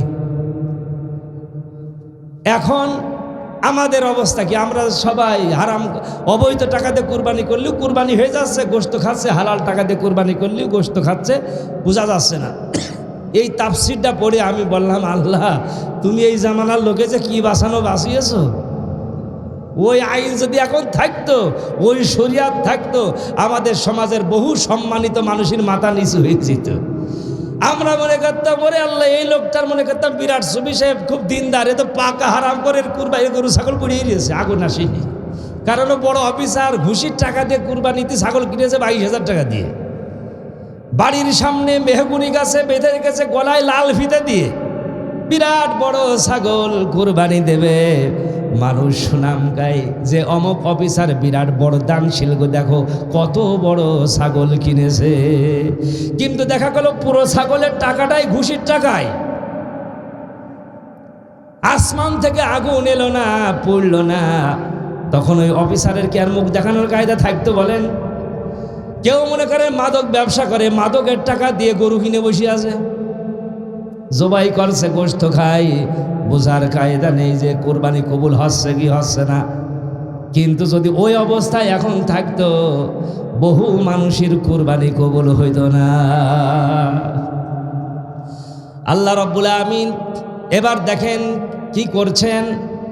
আদম নবী বললেন, দুই ভাই কুরবানি দাও, দেখি কারটা কবুল হয়। এবার হাবিল ছিল পশু রাখাল, উৎকৃষ্ট মানের একটা পশু এনে জমা দিল, আর কাবিল ছিল চাষি, মাঠে কাজকর্ম করত, সে কিছু খন্দ আবাদ এনে জমা দিল। এরপরে অপেক্ষার পালা, দেখা গেল আসমান থেকে আগুন এসে হাবিলের প্রাণীটা জ্বালিয়ে ছাই হয়ে গেল। কাবিলের ওই খন্দ আবার যা জমা দিল যেমন তা তেমনই পড়ে থাকলো। বুঝা গেল কাবিলেরটা কবুল হয় নাই। এই কথাগুলো আল্লাহ এবার সূরা মায়েদার 27 নম্বর আয়াত থেকে বলেছেন। আমার নবীর কাছে, আমার নবীর কাছে আল্লাহ নাজিল করলেন আয়াত, وَاتْلُ عَلَيْهِمْ نَبَأَ ابْنَيْ آدَمَ بِالْحَقِّ إِذْ قَرَّبَا قُرْبَانًا فَتُقُبِّلَ مِنْ أَحَدِهِمَا وَلَمْ يُتَقَبَّلْ مِنَ الْآخَرِ। আল্লাহ রাব্বুল আমিন বলেন, নবী হে, আপনি তাদের কাছে আদমের সেই দুটি সন্তানের ঘটনা বৃত্তান্ত বর্ণনা করুন, যারা ছিল দুই ভাই। ওই দুই ভাই কুরবানি দিয়েছিল, একজনের কুরবানি কবুল হয়, অপরজনের কুরবানি কবুল হয় না। ভালো করে খেয়াল করে শ্রবণ করে থাকলে বলেন তো কার কুরবানি কবুল হয়েছে? ভালো করে শোনেন, খেয়াল করে। হাবিলের কুরবানি কবুল হয়ে যায়, কাবিলেরটা হয় নাই। সেই কথাটাই আল্লাহ বলল। এখন কাবিল দেখলো আমার কুরবানি কবুল হলো না, হাবিলেরটা হয়েছে, তাহলে রূপসী মেয়ের স্বামী হয়ে যাবে। এই রূপসী মেয়ে তো হাবিল বিয়ে করবে। কাবিল তখন বলল, আমি যদি এই মেয়ের বিয়ে করতে না পারি, হাবিলের সংসার করতে দেব না। আমার দেশে এমন ঘটনা আছে, ছেলে মেয়ে সম্পর্ক হয়েছে, ছেলে গরিব, মেয়ে হলো বড়লোক, কিন্তু ঘটনাক্রমে যে কোনো কায়দায় তাদের সম্পর্ক হয়েছে। মেয়েটারে বিয়ে করতে চায়, পরিবার থেকে রাজি হয় না। মেয়ের বাবা এবার বড় একটা অফিসারের সাথে বিয়ের দিনক্ষণ করে বিয়ের ঠিক হয়ে গেল। এবার এই ছেলেটা কইল কি যে আমার সাথে বিয়ে দিবা না, তোমার মেয়েরও সংসার করতে দেব না। বিয়ের দিন বন্ধু বান্ধব নিয়ে চাইনিজ স্কুলের রামদা হকি স্টিক বোমা নিয়ে বসে আছে। এবার বিয়ের দিন বরযাত্রী এসে খাওয়া দাওয়া করে বউ নিয়ে যখন ফিরছে, ব্রিজের নিচ থেকে হঠাৎ সন্ত্রাসীরা এসে অ্যাটাক, বোমা হামলা করে বরকে আহত করে বউকে ছিনতাই করে নিয়ে চলে গেল ওই ছেলে। এরকম ঘটনা বাংলার জমিনে প্রমাণ আছে না গো? বিয়ের বহরে হামলা, কারণ ওই ছেলে বিয়ে করতে ব্যর্থ হয়েছে, যার কারণে এখন সংসার করতে দেবে না, বিধায় সে হামলা করে। কাবিল ঠিক তাই করল। কাবিল যখন দেখলাম এই মেয়ে তো হাতছাড়া হয়ে যায়, সেই দিন সে কি হুমকি দিয়েছিল আল্লাহ রাব্বুল আলামিন কোরআনে তা রেকর্ড করে দিলেন। কাবিল হাবিলকে বলছে, ক্বালা লা আকতুলান্নাকা ক্বালা ইন্নামা ইয়াতাকাব্বালুল্লাহু মিনাল মুত্তাকিন। জোরে বলেন আল্লাহু আকবার। কাবিল বলল, আমি অবশ্যই তোরে হত্যা করব। ক্বালা লা আকতুলান্নাকা, তাকিদ দিয়ে বলছে অবশ্যই অবশ্যই হাবিল, আমি তোরে মার্ডার করব। ভালো করে খেয়াল করেন, এই হলো দুনিয়ার ইতিহাসে প্রথম মানুষ হত্যার হুমকি। এই হুমকি এখনো আছে না নাই? কথা বলেন, আছে না নাই? কারণ এটা দুনিয়ার ইতিহাসে প্রথমেই এরকম হুমকি হয়েছে, হত্যার হুমকি। এর আগে কোনো হুমকি ধামকি হয় নাই। আর এই হুমকিটা হচ্ছে কি কারণে? একটা নারীকে কেন্দ্র করে। কাকে কেন্দ্র করে? একটা নারীকে কেন্দ্র করে। এখন হাবিল হলো শরিয়াতের পথে, কাবিল শরিয়াত বিরোধী। আর যারা শরিয়াত মতো চলে তারা স্বাভাবিকভাবে একটু নরম তবিয়াতের হয়ে থাকেন, আর শরিয়াত বিরোধীরা কঠোর হয়, জালেম হয়। প্রমাণ আছে না ভাই? যারা শরিয়াত বিরোধীরা জালেম হয়ে যায়। হাবিল চিন্তা করলো, ভাই তো রেগে গেছে, আমারে মেরে ফেলার হুমকি দিচ্ছে। তখন চিন্তা করলে দেখি একটু নরমভাবে কথা বলে দেখি ভাইয়ের মনটা গলানো যায় কিনা। এবার হাবিল শরিয়াতওয়ালা মানুষ তো, একটু ওয়াজ করছে। হাবিল বলল, ক্বালা ইন্নামা ইয়াতাকাব্বালুল্লাহু মিনাল মুত্তাকিন। হাবিল বলল, ভাই কেন আমারে হত্যা করতে চাও? দুই ভাই কুরবানি দিলাম, আমার কুরবানি কবুল হয়েছে, তোমারটা হয় নাই, তাতে আমার অপরাধটা কি? আল্লাহ রাব্বুল আমিন তিনি তো যারা মুত্তাকি হয় তাদের কুরবানি কবুল করে থাকেন। তারপরেও ভাই তুমি যদি আমার মারতে চাও, শোনো, লা ইন বাসাত্তা ইলাইয়া ইয়াদাকা লিতাকতুলানি মা আনা বিবাসিতি ইয়াদিয়া ইলাইকা লিয়াকতুলাক। তুমি যদি আমাকে হত্যা করার জন্য আমার দিকে হাত বাড়াও, ও আমার ভাই কাবিল শোনো, আমি কিন্তু তোমাকে মারার জন্য তোমার দিকে হাত বাড়াবো না। সুবহানাল্লাহ বলেন। যেটা আমি আপনাদের বুঝাতে যাচ্ছি যে আমাদের অন্তরে যদি আল্লাহর ভয় থাকে, আমরা একজন আর একজনের গায়ে বাড়ি দিতে পারবো না। তার প্রমাণেই কোরআনে আয়াত দেখেন। ও আমার ভাই, তুমি আমারে মার্ডার করতে চাও, করতে পারো, আমার রক্ত ঝরাতে চাও, ঝরাতে পারো, আমি কিন্তু ভাই সামান্য একটা ঘুষি মারার জন্য তোমার দিকে আমি হাত বাড়াতে পারবো না। কারণটা কি? কাবিল ওরে মারার হুমকি দিল, হত্যার হুমকি দিল, আর হাবিল একটা চড়ও মারবে না। কারণটা কি? কারণ পরের বাক্যে আল্লাহ রাব্বুল আমিন বলেছেন হাবিলের কেন তার অন্তরে ভাইয়ের প্রতি রাগ নেই, মারার কোনো ইচ্ছা নেই। কারণটা কি? কারণ হাবিল নিজেই বলেছে, ইন্নী আখাফুল্লাহ রাব্বাল আলামিন। জোরে বলেন আল্লাহু আকবার। হাবিল বলল, আমি তোমার গায়ে হাত মারতে পারবো না কেন? শোনো, নিশ্চয় আমি ওই আসমান জমিনের একচ্ছত্র মালিক রব আল্লাহ রব্বুল আলামিনকে আমি ভয় করি। এই কথাটুক বলার জন্য আমি আপনাদের সামনে এই ঘটনা তুলে আনলাম। তাহলে এক ভাই খুন করার হুমকি দিয়েছে, আর এক ভাই বলছে তোর আমি গায়ে হাত দেব না। এই দুইজনের ভিতরে পার্থক্যটা কি বলেন তো দেখি? একজনের আল্লাহর ভয় নেই, আর একজনের অন্তরে আল্লাহর ভয় আছে, যার কারণে সে তার গায়ে হাত দেবে না। এই জন্যই আমি বলতে চাচ্ছি এটাই, যতদিন বাংলার জমিনের মানুষের অন্তরে আল্লাহর ভয় না আসছে, ততদিন র্যাব আর পুলিশ আমার দেশের খুন খারাপি বন্ধ করতে পারবে না। ঠিক কিনা বলেন? আর যেদিন আমাদের অন্তরে, সবার অন্তরে এই আল্লাহর ভয় ঢুকে যাবে যে আজ যদি আমি মানুষের গায়ে হাত তুলি, মানুষ হত্যা করি, দুনিয়ায় আমার বিচার হতেও পারে নাও পারে, কিন্তু আল্লাহর দরবারে তো অবশ্যই বিচার হবে। এই ভয় করে কোনো মানুষ যদি কারো গায়ে হাত আর না দেওয়ার চিন্তা ভাবনা নেই, আল্লাহ রব্বুল আমিন সেজন্যই বলছেন তুমি যদি এই কাজটা ছাড়তে পারো, খুন খারাপি মারামারি ছাড়তে পারো আমি আল্লাহর ভয়ে, তাহলে জান্নাত দ্বারা তোমারে আমি স্বাগতম জানাবো। সুবহানাল্লাহ বলেন। তাহলে বোঝা গেল সমাজ থেকে যদি আমরা খুন খারাপি বন্ধ করতে চাই, মানুষ হত্যা থেকে যদি আমরা বাঁচতে চাই, তাহলে আমাদের এই আল্লাহ ভীতিটা অন্তরে আনা অবশ্যই জরুরি। এটা যতদিন না হবে, বিশ্বাস করেন সরকারের পর সরকার যাবে আসবে, কিন্তু এদেশে মানুষ খুন করা বন্ধ হবে না। এ হলো আজকের আমাদের যে ইমানদার মোমেনদের 5টা গুণাবলী, তার একটা বললাম যে অন্তরে থাকতে হবে কার ভয়? আসতে বলবে না, জোরে বলেন কার ভয়? এবার 2 নম্বরে মোমেনদের 2 নম্বর বৈশিষ্ট্যটা কি?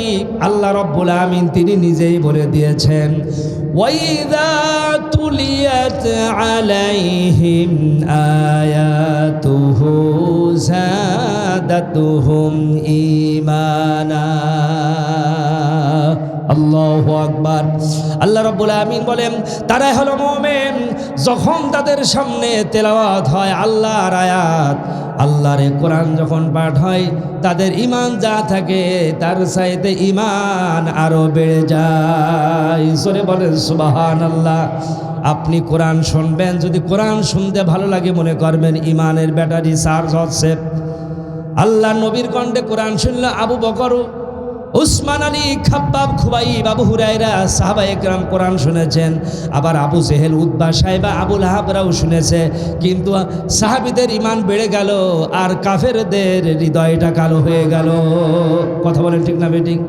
তাহলে বোঝা গেল এই কোরআন থাকার পরেও সবাই কিন্তু কোরআনের পক্ষে থাকবে?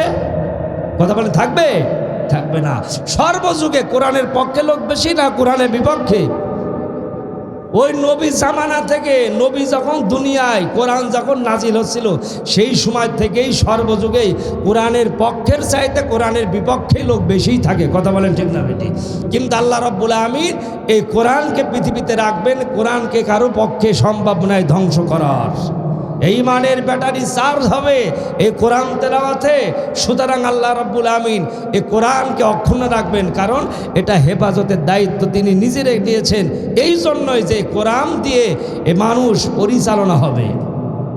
আল্লাহ রাব্বুল আমিন সূরা হিজরের 9 নম্বর আয়াতে সে কথাই বলে দিয়েছেন, ইন্না নাহনু নাযালনা যিকরা ওয়া ইন্না লাহু লাহাফিজুন। নিশ্চয় আমি রব্বুল আমিন এই কোরআন নাজিল করেছি, আর কোরআন হেফাজতের দায়িত্বটুকু আমি আল্লাহ নিজে গ্রহণ করে নিয়েছি। সুবহানাল্লাহ বলেন। কিভাবে আল্লাহ হেফাজত করবেন? আমরা যদি বলি আল্লাহ কোরআন কোথায় হেফাজত করবেন? পাহাড়ের গুহায় নাকি, সাগরের তলদেশে নাকি, ওই আসমানে উঠাই নিয়ে নাকি? আল্লাহ বলেন না না না, এ কোরআন তোমাদের মাধ্যমে আমি আল্লাহ হেফাজত করব। এই পৃথিবীতে কোনো কিতাবের হাফেজ আছে নাকি? কথা বলছেন না কেন? এই পৃথিবীতে বাংলা, ইংরেজি বলেন, যে কোনো বই বলেন, কোনো কিতাবের হাফেজ আছে? হাফেজ আছে একমাত্র কোরআনের। তাও একটা, একজন দুইজন নাকি, 1-2 হাজার নাকি, 1 কোটি ছাড়িয়ে গেছে কোরআনের হাফেজের সংখ্যা। আল্লাহু আকবার বলেন। এটা কেন সম্ভব হইল? 600 পাতার কোরআন, 600 পাতা একটা কোরআন। এটা মানুষ মুখস্থ করতে কেন সক্ষম হইল? কারণ ওই যে আল্লাহ বলছে আমি হেফাজত করব। হাফেজ যদি দুনিয়ায় না থাকতো, এই পৃথিবীর কোরআন বিরোধীরা, ইসলামের দুশ্মনেরা, মুসলমান বিদ্বেষী যারা, তারা হয়তো কাগজের তৈরি কোরআনগুলো সব আগুন দিয়ে পুড়িয়ে ছাই করে দিয়ে সারা পৃথিবীর মুসলমানদের সামনে চ্যালেঞ্জ ছুড়ে দিত, মুসলমানেরা এই কোরআন যদি আল্লাহর কিতাব হয়, কোরআন যদি সত্য কিতাব হয়, তাহলে এই যে আমরা আগুন দিয়ে পুড়িয়ে দিয়েছি, যদি সত্য কিতাব হয় আর একটা কোরআন এনে দেখাও। এখন হাফেজ নেই মনে করেন সারা দুনিয়ায়, তাহলে আমরা কে দেখাতে পারতাম? নবী যখন নেই, আজ জিবরাইল আসবে না, তাহলে কি হতো? কোরআন পাওয়া যেত না। এখন আল্লাহ সেই জন্য কি করলেন? সারা দুনিয়ার সব কোরআন যদি ওরা আগুন দিয়ে পুড়িয়ে দেয়, সমস্যা নাই। লক্ষ লক্ষ হাফেজে কোরআন এই পৃথিবীতে আল্লাহ রব্বুল আমিন তৈরি করে দিয়েছেন। 4-5 জন হাফেজ এক জায়গায় বসবে, 24 ঘন্টার মধ্যে 30 পারা কোরআন আবার তৈরি হয়ে যাবে। সুবহানাল্লাহ বলেন। আশ্চর্য ধরনের একটা ঘটনা শোনেন। হাফেজ তো সাধারণত মানুষ 2.5 বছর 3 বছর লাগে কোরআন হেফজ করতে। আর ভারতে একবার আশ্চর্য একটা ঘটনা ঘটল। ইংরেজরা এই পাক ভারত বাংলার মুসলমানের 200 বছর শাসন করেছিল। ওই সময় ভারতে আলেমদের উপরে নির্যাতন শুরু হলো। 14,000 কোরআনের আলেমকে ওরা হত্যা করেছে, শহীদ করেছে। ভারতের গ্রান্ড ট্যাঙ্ক রোডের এমন কোনো গাছ ছিল না যে গাছের ডালে ডালে আলেমের লাশ ঝোলানো হয় না। 14,000 আলেমকে ইংরেজরা ভারতের মাটিতে শহীদ করেছে।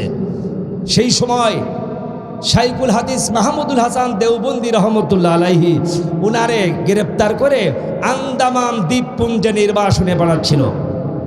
মাহমুদুল হাসান সাহেবকে ইংরেজ সৈন্যরা নির্বাসনে পাঠাচ্ছে আন্দামান দ্বীপ, একটা দ্বীপে। তখন ওনার ছাত্র হলো হুসাইন আহমদ মাদানি। তিনি বললেন, আমার শিক্ষককে যদি তুমি নাকি কথা বলেন, হাফেজ ছাড়া কি খতম তারাবি পড়ানো সম্ভব? এখন ওই ছাত্রও হাফেজ না, শিক্ষকও হাফেজ না। এই জন্য উনি আফসোস করে বলেন, হুসাইন, এই রমজানে আমরা খতম তারাবি পড়া থেকে মাহরুম হয়ে গেলাম। শিক্ষক যখন আফসোস করলেন, ছাত্র হুসাইন আহমদ মাদানি তিনি বললেন, হুজুর, আমি আপনার খতম তারাবি পড়িয়ে দেব। তিনি অবাক হয়ে বললেন, তা কি করে সম্ভব? তুমি তো কোরআনের হাফেজ না, তুমি কি করে আমার খতম তারাবি পড়াবে? বলে, হুজুর, আপনি দোয়া করেন, আমি চেষ্টা করবানে। আচ্ছা ঠিক আছে।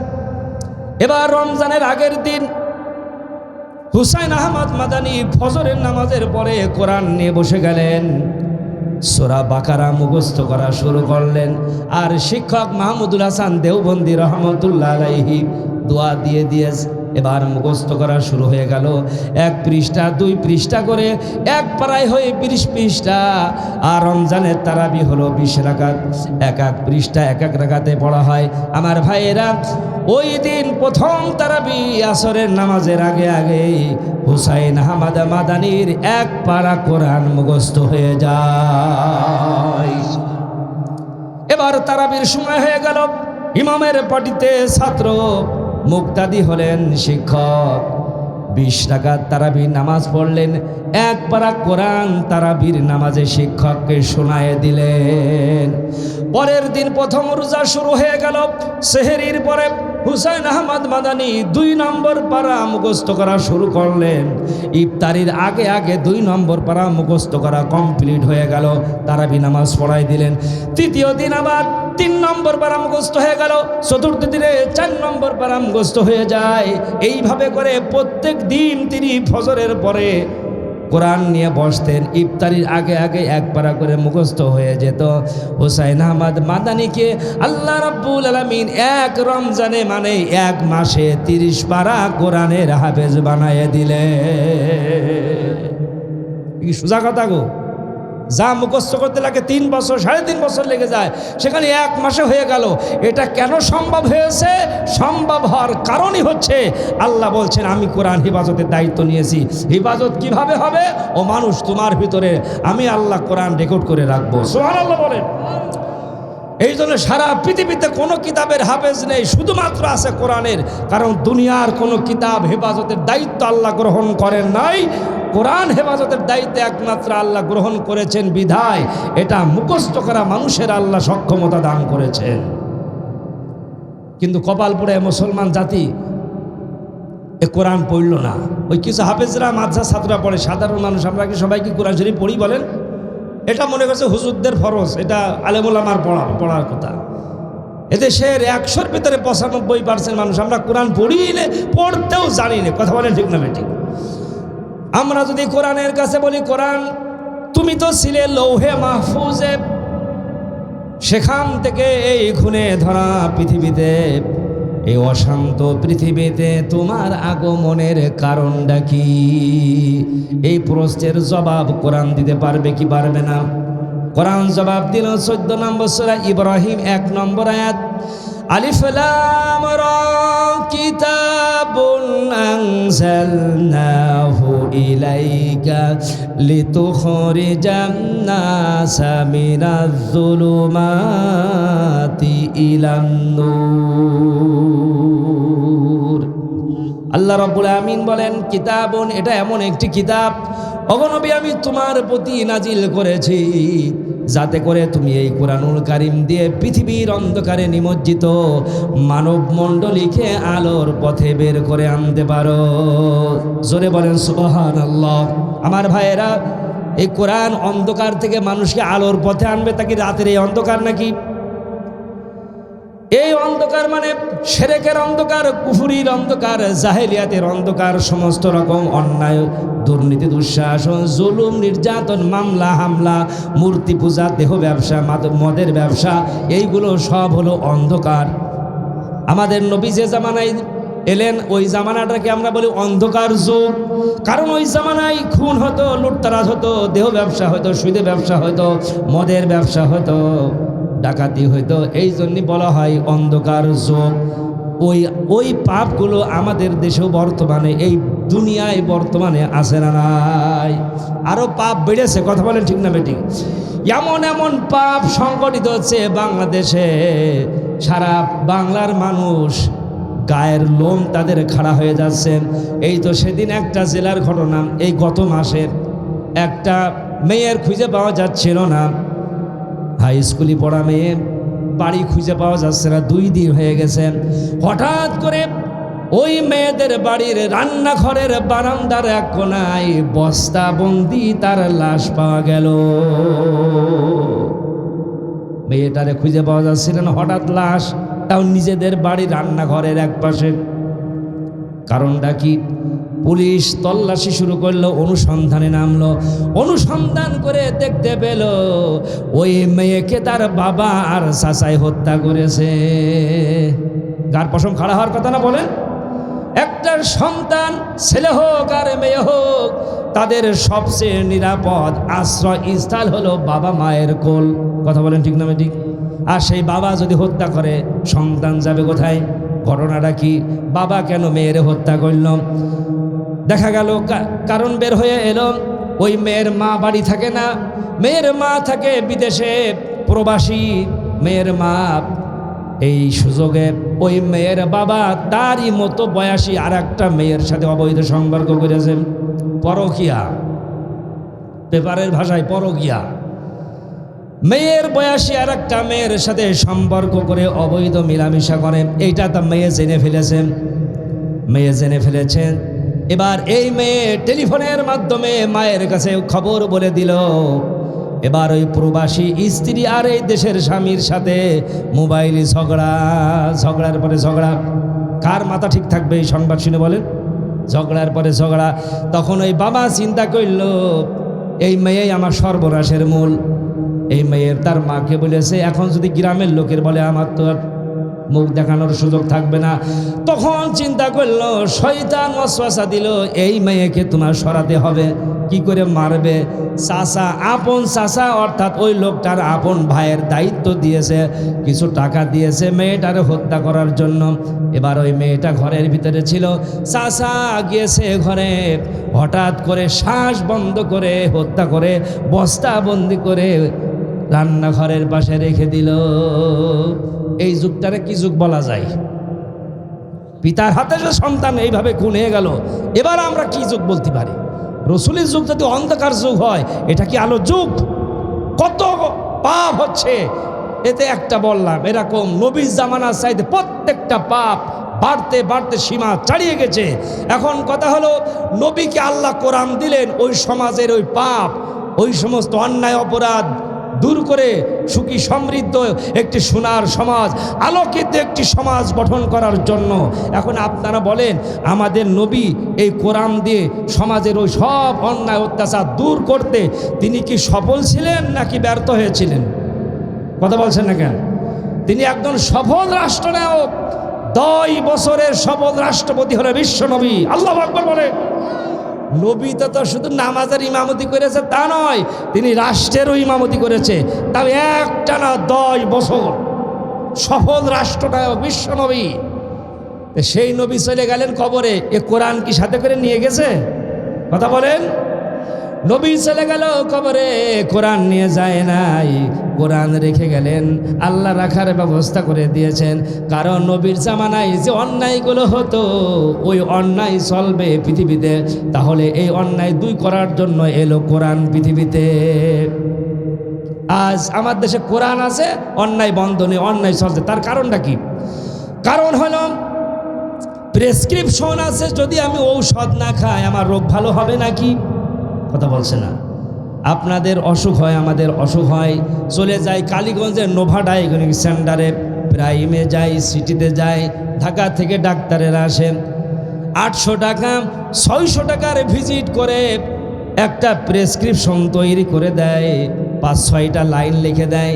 এবার আমি যদি মনে করি এত দামি ডাক্তার লিখে দিয়েছেন, আমার রোগ অবশ্যই ভালো হবে, এবার ওই প্রেসক্রিপশনে ফার্মেসিতে গেলাম না, বাড়ি গিয়ে আলমারি বা ডয়ারের ভিতরে যত্ন করে রেখে দিলাম, রোগ তো এমনি ভালো হয়ে যাবে।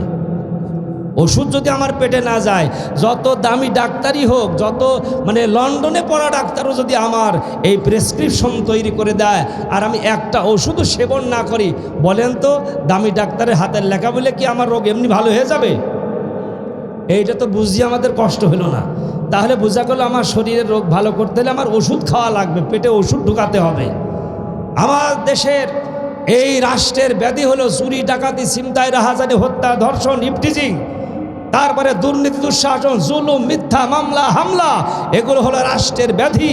আর এই ব্যাধি দূর করার সকল ঔষধ রয়েছে এই কোরআনুল কারিমে। আল্লাহু আকবার বলেন। তো এই কোরআন আমাদের রোগের প্রেসক্রিপশন আল্লাহ দিয়েছে। এখন যদি ওই প্রেসক্রিপশন দিয়ে আমরা এখন সমাজে এই ব্যাধি দূর করার কাজে ব্যবহার না করি, সেবন না করাই, তো খালি কোরআন শরীফ দেখিয়ে আর ঘরে রেখে দিয়ে যত্ন করে আলমারির ভিতরে রেখে দিলি, আমার এই সমাজের রোগ একটাও ভালো হবে?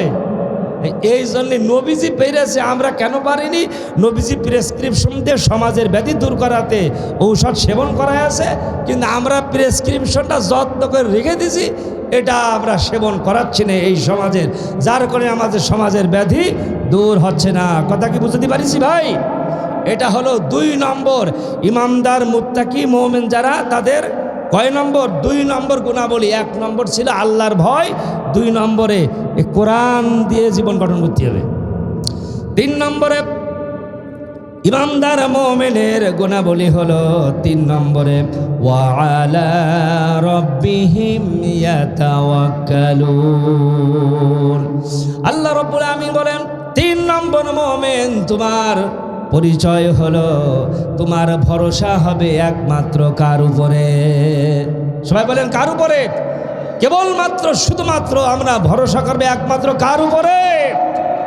মানুষ আল্লাহরে স্মরণ করে যখন চুরি করতে যায়, আর 100-র ভিতরে 100 বার যার ইমান নিয়ে আল্লাহরে দেখে, আল্লাহ আমি এই মাছ চুরি করছি, আমাকে পুকুরতে যেন ধরা না পড়ি, আল্লাহ আমি এই মোটর সাইকেলটা চুরি করবো, আল্লাহ যেন ধরা না পড়ি, ধরা পড়লে আমার হাত পুরো সব ভেঙে ফেলতে দেবেন। আল্লাহ ও কিন্তু ওই সময় 100% ইমান নিয়ে আল্লাহরে ডাকে যে আল্লাহ তুমি আমার পারো এই কাজটা সম্পূর্ণ করাতে। সকল বৈধ ক্ষেত্রে, হালাল ক্ষেত্রে আমরা একমাত্র ভরসা করব কার উপরে? ফেনসিটির চালান পাঠাচ্ছে একজন, ফেনসিটির চালান পাঠাচ্ছে 2 লাখ টাকা চালান, নিয়ত করছে আল্লাহ যদি আমি এই চালানটা সহি সালামতে পাঠাতে পারি এতিমখানে একটা ছাগল কিনে দিবা না। কি কায়দার নিয়ত না ভাই, বিরাট নিয়ত না। চালান পাঠাচ্ছে ফেন্সিটিলির হারাম, আর সেখানে আল্লাহর উপরে ভরসা করে আল্লাহর কাছে সাহায্য চাচ্ছে আল্লাহ যদি এই চালানটা জায়গা মতো পৌঁছায় তো এতিমখানে একটা ছাগল কিনে দিবা না। হারাম কাজে আল্লাহর উপরে ভরসা না, বৈধ কাজে যদি আমরা আল্লাহর উপর ভরসা করি আল্লাহ বলছেন ওয়া ইয়াতাওয়াক্কাল আলাল্লাহি ফাহুয়া হাসবুহু, যে ব্যক্তি আমি আল্লাহর উপরে ভরসা করবে আল্লাহ রাব্বুল আলামিন তার জন্য যথেষ্ট হয়ে যান। জোরে বলেন সুবহানাল্লাহ। এবার আসেন 4 নম্বরে আর কি গুনাহ বলি, আল্লাযীনা ইউকিমুনাস সালাতা, তারাই হলো মুমিন ইমানদার যারা নামাজ কায়েম করে। কি কায়েম করে? সবাই বলেন কি কায়েম? আজ তো এখন আমাদের সমাজে এই গ্রামে এমন ছেলে আছে আজ ফজর থেকে ঈশা পর্যন্ত 1 ওয়াক্ত নামাজও পড়েনি। এরম নারী পুরুষ আছে না নয়? এরম হচ্ছে কেন? নামাজ কায়েম নেই। এই নামাজ কায়েম করবে মসজিদের ইমাম না, নামাজ কায়েম করবে সরকার। আমার ভাইয়েরা আগামী 12ই ফেব্রুয়ারি নির্বাচনে যারা জয়ী হয়ে সংসদে যাবেন সূরা হজের 41 নম্বর আয়াত পড়ে প্রবেশ করবেন। আল্লাহ রাব্বুল আমিন বলেছেন সূরা হজের 41 নম্বর আয়াতে আল্লাযীনা ইম্মাক্কান্নাহুম ফিল আরদি আকামুস সালাতা ওয়া আতাউজ যাকাতা ওয়া আমারু বিল মা'রুফি ওয়া নাহাউ আনিল মুনকার। জোরে বলেন আল্লাহু আকবার। এমন লোকদের কথা আল্লাহ বললেন তারা যখন ক্ষমতার মসনদে যাবে, যাদেরকে পৃথিবীর কর্তৃত্ব দেওয়া হবে, রাষ্ট্রীয় ক্ষমতায় যাওয়ার পরে তারা 4 দফা কর্মসূচি আগে পালন করবে। কয় দফা? আমরা আমাদের দেশে দেখি কি ক্ষমতায় যেয়ে বিরোধী দল আগে সাইজ করে, প্রথম কাজই হলো বিরোধী দল দমন করা। এই হলো আমার দেশ। আর আল্লাহ কোরআনে বলছে ক্ষমতায় যে তোমার 4টে কাজ করতে হবে। 1 নম্বরে নামাজ কায়েম করতে হবে। বিএনপি যাক আর জামাত ইসলামী যাক যে জোটি যাক, এই নামাজ কায়েমের নামাজের আদেশটা দিয়েছে কে? তা আল্লাহর দেয়া আইন, আল্লাহর দেয়া বিধান আমি কায়েম করবো, তাদের সমস্যা কি? আমি তো এইটা বুঝি না। স্বাধীনতার 53-54 বছর হয়ে গেল, এই বাংলাদেশের ক্ষমতায় তো মুসলমানরা উঠল আর নামলো, তো নামাজের আইনটা কেন পাশ করলো না? কারণটা কি? এ তো আর কোনো দলের বানানো কোনো আইন না, এ স্বয়ং আল্লাহর আইন, আল্লাহর দেয়া বিধান। নামাজ কায়েমটা করলে সমস্যা কোথায়? এই রাষ্ট্রীয়ভাবে যদি নামাজ কায়েম হতো কি হতো জানেন? আজ এই পৃথিবীতে 1450 বছর নামাজের ওয়াজ হচ্ছে, কিন্তু আপনারা বলেন এখনো কি 50% অর্থাৎ 100-র ভিতরে 50 জন কি নামাজি হয়েছে? এত ওয়াজ মাহফিল, এত জুম্মার বয়ান, তাবলিগ জামাতের বয়ান, পীর সাহেব হুজুরদের বয়ান, সরবনা ফুরফুরা সরসিনার হুজুরার নামাজের বয়ান করে করে কবরে চলে যাচ্ছে, কিন্তু না মানুষ নামাজি হচ্ছে না কেন? তার কারণ হলো নামাজ কায়েম করবে সরকার, এই ওয়াজ করে নামাজ কায়েম করা যাবে না। 1450 বছর এইভাবে ওয়াজ হইল, নামাজই হইল না। কিন্তু পার্লামেন্ট এমন একটা জায়গা, ওখান থেকে আইনমন্ত্রী অথবা ধর্মমন্ত্রী যদি 1 মিনিট ওয়াজ করে দেয়, বাংলার নারী পুরুষেরা, আল্লাহ রাব্বুল আমিন কোরআনে নামাজ ফরজ করে দিয়েছেন। আমরা ক্ষমতায় এসেছি, আমরাও নামাজ রাষ্ট্রীয়ভাবে জারি করে দিলাম, ফরজ করে দিলাম। 1 ওয়াক্ত নামাজ যে ছাড়বে তার 1 বছর করে জেল হবে। আর জীবনে কোনোদিন আমরা নামাজের ওয়াজ যদি নাও করি, বলেন দিন মসজিদে কি মুসল্লির অভাব হবে? ফজরের আজানের পরে ফাঁড়ির পুলিশ আসবে গ্রামে, মসজিদে যাবে, যে দেখে ইমাম পিছনে 2 জন মুসল্লি, সারা গ্রামের লোক বউ নিয়ে ঘুমাচ্ছেন। এবার মহিলা পুলিশ নিয়ে পুলিশ এসেছে, সবার বাড়ি ঘেরাও করে দরজায় কড়া নাড়া হলো। স্বামী স্ত্রী গ্রেপ্তার, পুলিশ মহিলাদের ধরে আনলো, পুরুষেরা পুরুষদের ধরলো। এই সোনালীডাঙ্গা গ্রামতে মনে করেন আগামী ফজরের সময় 40 জোড়া স্বামী স্ত্রী আটক হয়ে থানায় চলে গেল। এই কথা সারা এলাকায় ছড়িয়ে গেল যে ফজরের নামাজ না পড়লে পুলিশ এসে বউ স্বামী সব ধরে নিয়ে যাচ্ছে। বলেন তো আর একটা স্বামী স্ত্রী ফজরের আজানের পরে ঘুমাবে নাকি? আমি ঘুমাবো, আপনি ঘুমাবেন, বউরা গুতায় উঠবে, শিগগির দৌড়া, পুলিশ আইলো বইলে বলবে না? বলেন যে তুমি মসজিদে দৌড়ো না, পুলিশ এলো। যদি থানায় যেতে না চাও, মসজিদে দৌড়ো, পুলিশ এলো। কালকে 40 জন ধরে নিয়ে গেছে। আমাদের ওয়াজে কি কোনোদিন পুলিশ যাবে বাড়ি? কথা বলেন, আমাদের ওয়াজে পুলিশ যাবে? কিন্তু আইনমন্ত্রী হোক, স্বরাষ্ট্রমন্ত্রী হোক, ধর্মমন্ত্রী হোক, তারা যদি আইন করে, পুলিশ অবশ্যই প্রত্যেক মসজিদে যাবে, হাজিরা দেখবে কয়জন উপস্থিত হয়, গ্রামে কারা নামাজ পড়ছে না। এইরকম যদি আইন হয়ে যায়, প্রত্যেকটা ওক্তে মনে হবে মসজিদে শুক্রবার। কথা বুঝতে পারিছি? এখন আমাদের সারা বাংলাদেশের জুম্মায় মুসল্লি ধরে না, মসজিদ ভরে যায়, বারান্দা ভরে যায়, ছাদে লোক লাগে, কিন্তু ওক্তীয় নামাজে এক কাতারও ভরে না। কিন্তু যখন সংসদ থেকে নামাজের ওয়াজ শুরু হয়ে যাবে, আইন হয়ে যাবে, তখন প্রত্যেকটা মসজিদে প্রত্যেক ওক্তেই মনে হবে শুক্রবার। কথা বলেন ঠিক না ঠিক? এমন একটা অবস্থা হোক আপনারা কি চান? তাহলে যারাই ক্ষমতায় যাবেন 12 তারিখের ভোটে, আবদার থাকলো সূরা হজের 41 নম্বর আয়াতের 4 দফা কাজের কথা বললেন, ক্ষমতায় যে করতে হবে। 1 নম্বরে নামাজের কথা আল্লাহ বলেন, এই নামাজের আইনটা করেন, দেখবেন চুরি ডাকাতি আস্তে আস্তে সব বন্ধ হবে।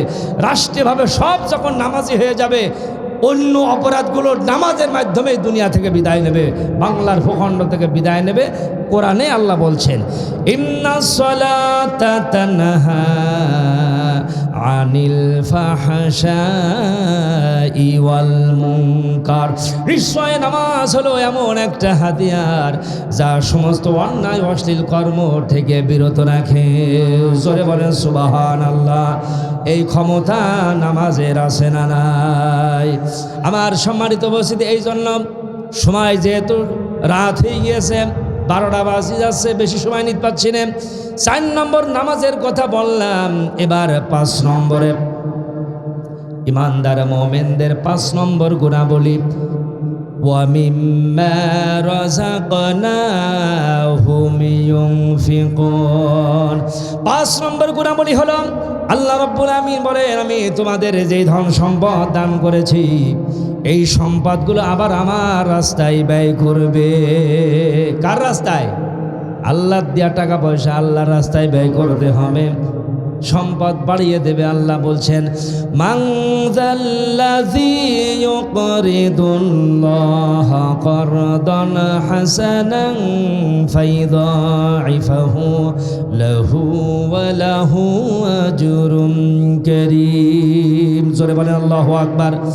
আল্লাহ রাব্বুল আমিন বলেন, এমন কে আছো যে আমি আল্লাহকে কর্জ দেবে, আমাকে ধার দেবে, যে আমাকে কর্জ দেবে, অর্থাৎ আল্লাহর রাস্তায় দান করা, মসজিদে মাদ্রাসায়, এই কোরআনের মাহফিলে, দিন কায়েমের পথে, গরিব অসহায় মানুষের অভাবে যারা নিমজ্জিত, অনাথ মিসকিন, তাদের যদি আমরা টাকা পয়সা দান করি, এটা হবে আল্লাহকে দিয়া আল্লাহর রাস্তায় ব্যয় করা। যদি এটা করা যায়, আল্লাহ বললেন ফায়ুদাইফাহু লাহু, অতঃপর আল্লাহ তার সম্পদ দ্বিগুণ থেকে দ্বিগুণ করে দেবেন। ওয়া লাহু আজরুন কারীম, আর তার জন্য রয়েছে সম্মানজনক পুরস্কার। জোরে বলেন সুবহানাল্লাহ। আমার ভাইরা, এখন ওই যে ইরি ধানের সময় পাতো খোলায় ধান ছিটানো হয়েছে না? বলেন, আল্লাহ সূরা বাকারার 261 নম্বর আয়াতে বলেছে, যারা আমি আল্লাহর রাস্তায় ব্যয় করবে, দান করবে, তাদের উদাহরণ বুঝানে আল্লাহ বলছে, পাতো খোলার দিকে তাকাও। মাসালুল্লাযীনা ইউনফিকুনা আমওয়ালাহুম ফি সাবিলিল্লাহি কামাসালি হাববাতিন আমবাতাত সাবআ সানাবিলা ফি কুল্লি সুমবুলাতিন মিয়াতু হাব্বা ওয়াল্লাহু ইউদাইফু লিমান يشاء والله واسع عليم আল্লাহু আকবার বলেন। আল্লাহ রাব্বুল আমিন বলেন, আমি আল্লাহর রাস্তায় ব্যয় করাটা সেই বীজের মতন। উপমা দিচ্ছেন, একটা বীজ থেকে 7টা শীষ জন্ম নেয়।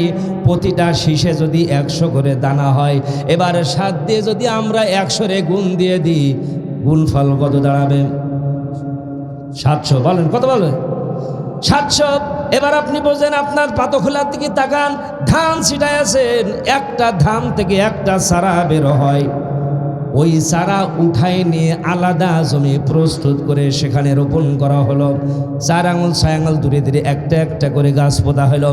2 মাস পরে যখন আমরা ধান কাটতে যাই, তখন কি এক চারা থাকে নাকি? এক চারাই কি এক চারা থাকে নাকি? ওই এক চারা এবার একটা ঝাড় হয়। একটা ঝাড় হয়ে যায়, 7টা 8টা 10টা করে শীষ জন্ম নেয়। প্রতিটা শীষে গণনা করে দেখবেন 50-60টা করে ধান হয়। মূলে আছে কয় ধান? কয় ধান?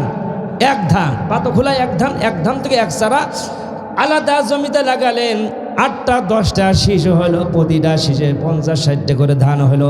এবার আপনি গুনবেন, এবার তো গুনতে পারেন, আগামী বছর আগামী সিজনে যখন ধান কাটবেন গুনবেন, দেখবেন এক এক ঝাড়ে প্রায় 1000-1200 করে ধান হয়ে গেছে।